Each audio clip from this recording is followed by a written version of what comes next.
Bien, bonjour à tous. Une petite vidéo pour répondre à la demande donc, de plusieurs étudiants concernant donc, le modèle équivalent donc, de Thévenin. Alors, c'est un modèle qui va vous permettre de simplifier donc, des circuits. Ce que j'ai mis donc ici, donc l'idée est la suivante. Vous avez un circuit, donc ici une sorte de boîte noire dans laquelle j'ai mis donc le circuit complexe, donc à cet endroit-là. Donc on peut avoir pas mal d'éléments donc à l'intérieur, où ça peut être assez simple également. Voilà. Donc, ici, on ne sait pas trop ce qu'il y a dedans. La seule restriction que nous allons voir dans ce que je vais dire pour la validité, c'est que dans ces circuits complexes, ils ne vont comporter que des sources autonomes, c'est-à-dire par exemple des sources de tension qui ne seront pas pilotées par une autre tension ou une autre grandeur physique. Donc les piles par exemple que l'on trouve habituellement, des générateurs de tension, générateurs d'intensité, etc. Donc ça marche très bien.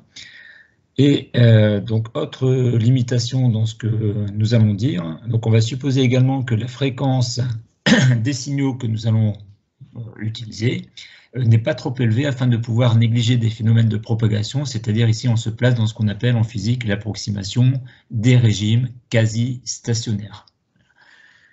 Alors, une fois ceci dit en termes de restrictions, cette partie, la circuit complexe, quelle qu'elle soit, dans les limites qu'on vient de rappeler, donc Thévenin indique que celle-ci était équivalente à une source équivalente de Thévenin, donc une source de tension, et une résistance équivalente de Thévenin. C'est-à-dire que ce qu'il y a dans la boîte noire, c'est ce que j'ai entouré ici en pointillé rouge, c'est-à-dire qu'on remplace tout ce qu'il peut y avoir ici à l'intérieur par uniquement une source de tension en série avec donc une résistance. Alors ça pourrait être également être fait donc en complexe. Les personnes qui m'ont demandé ça sont en première année et je pense qu'ils n'ont pas encore vu les grandeurs complexes ou alors en général les modèles équivalents de Thévenin on les voit d'abord en continu. Bon, ici j'ai fait une petite extension en courant donc variable, mais ici avec des résistances. Mais ce que j'ai dit avec des résistances, si jamais vous l'avez vu donc en grandeur complexe, vous pourriez remplacer ça par une impédance complexe ici et ici une source de tension complexe, enfin que des grandeurs complexes à ce moment-là. Bien, alors, on a deux définitions à connaître pour pouvoir faire ceci. Donc, la source équivalente de Thévenin, c'est-à-dire ici ETH, est égale à la tension à vide, c'est-à-dire UAB, entre les points A et B, lorsque donc l'intensité du courant ici IS est nulle. C'est ce qu'on appelle la tension à vide, c'est-à-dire qu'il n'y a rien de connecté entre les points A et B, donc en dehors du circuit complexe qui se trouve donc à gauche des points A et B.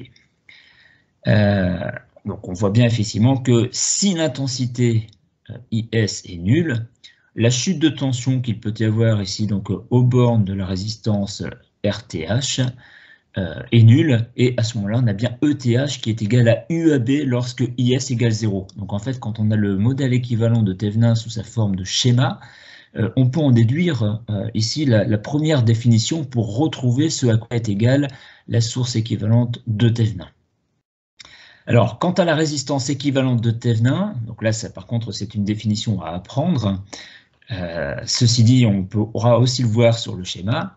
Donc, cette résistance équivalente de Thévenin est égale à la résistance vue entre les points A et B, puisqu'on cherche ici à effectuer un modèle équivalent de Thévenin entre les points A et B, lorsque toutes les sources sont passivées. Donc ici, nouveau mot donc important, les sources passivées, qu'est-ce que ça veut dire?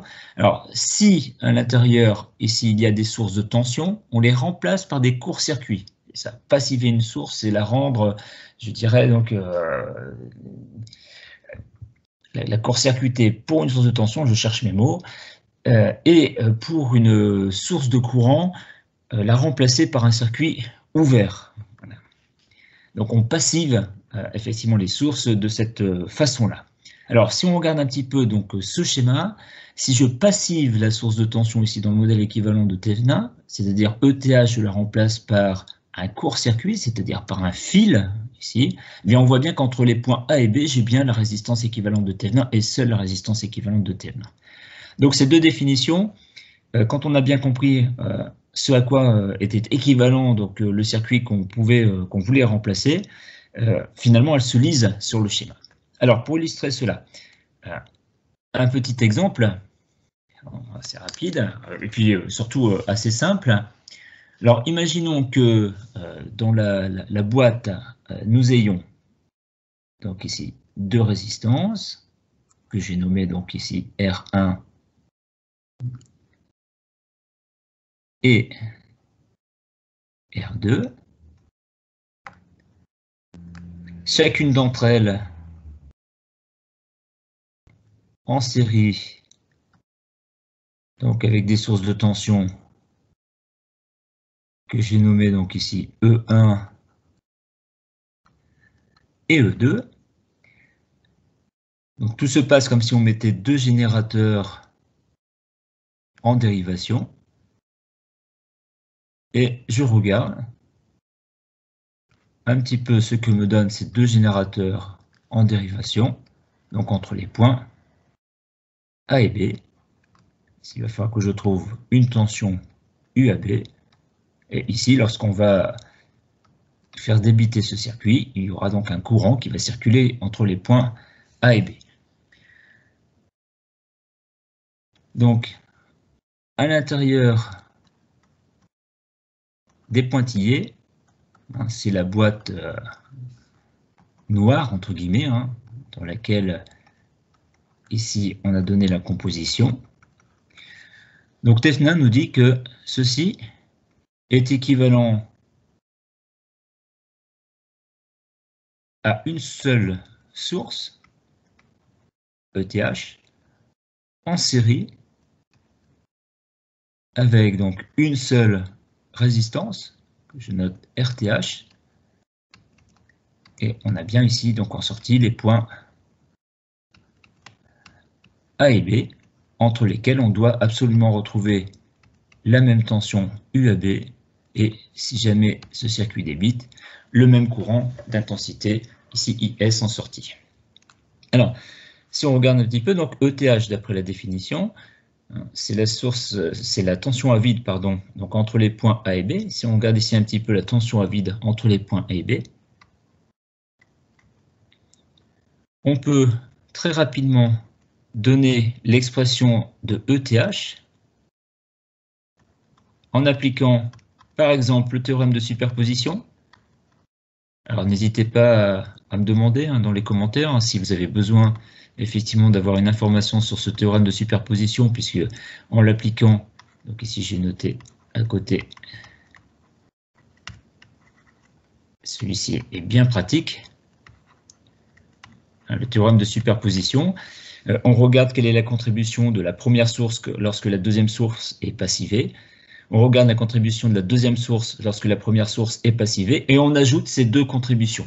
Alors, quand on a un peu l'habitude, on peut trouver effectivement donc l'expression de UAB lorsque IS est nul, très rapidement avec un théorème de superposition appliqué ici à cette portion de circuit. Voilà. Alors, on pourrait aussi appliquer pour certains Millman pour trouver le potentiel au point A, et on prend comme référence des potentiels par exemple le point B, et on retomberait sur cette expression-là en notant que ETH est égal à VA, le potentiel du point A, moins VB, le potentiel du point B, lorsque IS est égal à 0. Donc ça nous donne l'expression de ETH en fonction des grandeurs qui se trouvent dans le circuit dont on cherche une certaine équivalence. Pour RTH, alors là, ça va aussi assez vite. Si on passive les sources, donc ici, il s'agit de deux sources de tension, les passiver, ça veut dire les remplacer par des courts-circuits. Si je les remplace par des courts-circuits, je vois qu'entre les points A et B, finalement, j'ai deux résistances, R1 et R2, qui sont en dérivation. Et la résistance équivalente à deux résistances en dérivation, on peut dire c'est égal au produit sur somme, c'est-à-dire R1 fois R2 sur R1 plus R2. Ça, c'est parce que R1 est en dérivation avec R2. Bon, voilà donc une illustration assez simple pour le modèle équivalent de Thevenin. Alors sans doute que j'aurai des demandes par rapport au théorème impliqué ici, et vous avez aussi un autre modèle équivalent qui est assez proche du modèle équivalent de Thevenin, qui est le modèle équivalent de Norton, pour lequel je ferai sans doute donc une autre petite vidéo un peu plus tard. À bientôt.